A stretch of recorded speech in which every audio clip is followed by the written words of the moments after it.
Hello friends, good evening. This is Omkar Singh. You are most welcome to my YouTube channel, The OK English. If you visit first time, please subscribe the channel. If you like video, please like, share and comments. यदि आपने अभी तक channel subscribe नहीं किया है तो my dear channel को subscribe कर लीजिए। अच्छे अच्छे प्यारे प्यारे कमेंट्स अवश्य कीजिए और वीडियो अगर आपको अच्छा लगे तो अपने साथियों को, मित्रों को, मित्र मंडली में अवश्य शेयर कीजिए। आज का बहुत ही महत्वपूर्ण चैप्टर हम लेकर के आए हैं, strategy to crack UP TGT PGT exam. ये तो मैंने टीजीटी पीजीटी एग्जाम के लिए लिखा है स्पेशली, हालांकि कोई भी एग्जाम हो सकता है, दुनिया का कोई भी एग्जाम बात करूं मैं, आईएएस, आईपीएस या जो भी आपका पीसीएस, एनीबडी एल्स, कोई भी एग्जाम हो सकता है, सबके लिए काम देगा। क्या करना है, स्ट्रेटजी सबकी समान होती है, बस सिलेबस अलग अलग हो सकता है। तो सबसे पहले हम महत्वपूर्ण चीज जो बात करेंगे, क्या करना है फ्रेंड्स, डिवाइड सिलेबस। सिलेबस को डिवाइड करना है आपको, किसी भी विषय का हो सकता है, हिंदी, अंग्रेजी, math, science, sociology, anybody else, कोई भी सब्जेक्ट आपका हो सकता है। चार मूड में आपको डिवाइड करना है, वेरी इजी और इजी, मॉडरेट और टफ। इन चारों को समझने के लिए बताऊं, वेरी इजी वो आपके टॉपिक्स होते हैं, वो सिलेबस का पार्ट होता है जिससे आप पहले से पढ़े हुए हैं, बहुत ही आसान है, एक बार में आपने पढ़ लिया, वो उसमें से काफ़ी अच्छे याद आपको रह जाते हैं, वो वेरी इजी में आते हैं। इजी वो होते हैं जिन्हें आप इस समय देख रहे हैं लेकिन समझना बहुत ही आसान है, वो इजी पार्ट आता है। अब मॉडरेट की बात करें, मॉडरेट वे क्वेश्चंस वो पार्ट कहलाता है सिलेबस का जो कि आपको 2 से 3 बार 4 बार प्रैक्टिस चाहता है और वो आपकी क्षमता के अंदर है, अर्थात आपकी कैपेसिटी वहाँ तक है, आप उस पर निश्चित रूप से विजय प्राप्त कर सकते हैं। लेकिन वो क्या चाहता है, प्रैक्टिस चाहता है, 2-4 बार प्रैक्टिस करने के बाद वो आपकी समझ में आ जाता है, वो मॉडरेट क्वेश्चन कहलाते हैं। अब फ्रेंड्स बात आती है टफ। टफ का मतलब है कि आपने 2 बार, 4 बार, 10 बार उस टॉपिक को पढ़ा और आपके सिर के ऊपर से चला जा रहा है, मतलब 100 पढ़ा, 100 में से आपका 10% रह रहा है, वो टफ में आता है फ्रेंड्स। यस, अब आप समझ गए होंगे कि सिलेबस को 4 पार्ट में बांटना है, वेरी इजी में, मॉडरेट में और टफ में, पहला काम। दूसरी हमारा चीज है focus very easy and easy question. देखिए ये महत्वपूर्ण पॉइंट है, यही आपको सिलेक्शन दिलाएगा। अगर सिलेक्शन आप चाहते हैं तो आप very easy and easy questions पर पार्ट पर फोकस करना होगा। कारण है, कहेंगे वेरी इजी इजी, ये तो हम क्यों फोकस करें। यस, इनको हम छोड़ देते हैं कि हम कर लेंगे, हम जानते हैं, लेकिन तत्समय से नहीं पढ़ पाते और आते हुए क्वेश्चन हम पेपर में खराब कर जाते हैं। हर सब्जेक्ट के सिलेबस में मेरी समझ से 60 से 70% आपका वेरी इजी और इजी पार्ट होता है फ्रेंड्स, यही सिलेक्शन दिलाता है। यदि आप इस पर फोकस करेंगे, फोकस मतलब बहुत कम मेहनत में अच्छे मार्क्स ला सकते हैं, समय बचा सकते हैं। इसको रिवाइज करने की ज़रूरत है, ज़्यादा ध्यान रटना नहीं है, इसे रिवाइज करो, जब मौका लगे रिवाइज कर लो, इन्हें छोड़ो मत, इन पर फोकस रखिए।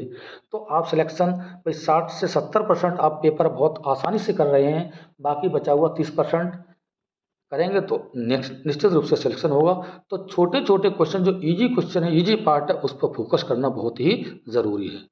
दूसरा है practice more and more moderate questions. देखिए ये प्लस पॉइंट है, ये जो मॉडरेट क्वेश्चन होते हैं, अर्थात इसे 2-4 बार पढ़ने के बाद आपकी समझ में आ जाता है, आपकी पकड़ में है, वो मॉडरेट क्वेश्चंस कहलाते हैं फ्रेंड्स।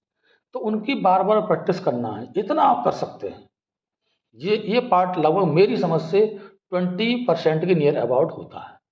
तो 70 वो हुआ या 60 वो हुआ, 20-80% आपका सिलेबस कंप्लीट।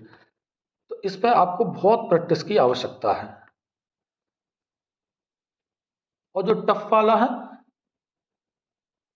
उन पर ध्यान दें, don't waste your time on tough questions. देखिए महत्वपूर्ण पॉइंट ये भी है कि जो टफ क्वेश्चन है उन पर टाइम वेस्ट मत करिए, उनमें से भी इससे छांटिए जो आपकी समझ में है। तो उन पर अगर ये 10% टफ आता है, मात्र 10% में आपने 2 से 3% भी ले लिया, मान लो 60% आपका वेरी इजी हो गया और 20% आपने वो कर लिया, तो 80% हो गया। और इसमें से जो बचा आपका मान लीजिए 15 to 10%, इसमें से आपने आधा कर लिया तो आपका 85 और 80 मतलब 90% तक आप पहुंच गए। 90% पहुंचने का मतलब है किसी भी सब्जेक्ट में आपका सिलेक्शन दूर नहीं है फ्रेंड्स। यस, एक आधे सब्जेक्ट बचेगा, हिंदी है, संस्कृत है, इनमें थोड़ी सी मेरिट हाई जाती है, एसएसटी भी है। लेकिन इंग्लिश की बात करूं, खास तौर से मेरा सब्जेक्ट इंग्लिश है और मैथ है, इनमें मेरिट साइंस में कम जाती है। तो इन सब्जेक्ट्स में 80 से 90% के बीच वाला व्यक्ति सिलेक्शन ले पाता है। तो ये आपको ध्यान रखना है। Manage your time schedule. जो आपका टाइम है, टाइम को निश्चित कर लीजिए, उनको मैनेज करिए, कितने घंटे कौन से टॉपिक्स पढ़ने हैं, इसको मैनेज करना बहुत ज़रूरी होता है। नेक्स्ट है friends, don't study more near the examination date.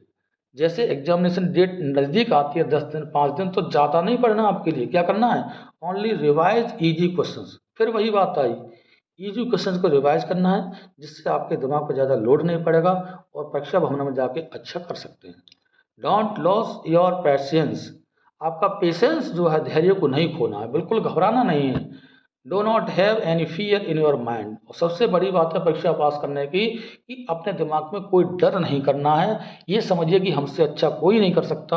और जब आप क्वेश्चन लगाने बैठेंगे परीक्षा हॉल में, तो निश्चित रूप से कह सकते हैं आप 125 में 115 सही करके आएंगे। 100% आप सिलेक्शन लेकर मानेंगे, ये पक्का मानिए फ्रेंड्स। तो इन स्ट्रेटजी को अपना करके आप श्योर सिलेक्शन पाएंगे और मनचाहा कॉलेज ले सकते हैं। In the examination hall, solve very easy and moderate questions. After then, that you can touch tough questions. देखिए ये भी क्रम रखिए। एग्जामिनेशन हॉल में सबसे पहले वेरी इजी को पढ़िए, उनको सॉल्व करिए, फिर इजी को, फिर मॉडरेट को, और टफ वाले क्वेश्चंस को जब ये पूरे हो जाएं, फिलअप कर लें, अपने गोले भर लें, उसके बाद टफ क्वेश्चन को टच करना है। ये महत्वपूर्ण पॉइंट है। यदि टफ क्वेश्चन में पहले ही आप पढ़ जाते हैं तो आपके इजी क्वेश्चन भी दिमाग से निकल जाते हैं। तो ये क्रम भी आपको सिलेक्शन दिलाने में काफ़ी महत्वपूर्ण रोल अदा करता है। तो उम्मीद है फ्रेंड्स, निश्चित रूप से इन पॉइंट्स को अपना करके आप सिलेक्शन ले सकते हैं। हमारी बहुत बहुत शुभकामनाएं हैं, निश्चित रूप से आप सफल होंगे। In this way you can easily get your success. और इस तरह से अपनी सफलता पा सकते हैं। बस ये रहस्य थे। Please subscribe to my channel. Thanks for watching this video. Take care.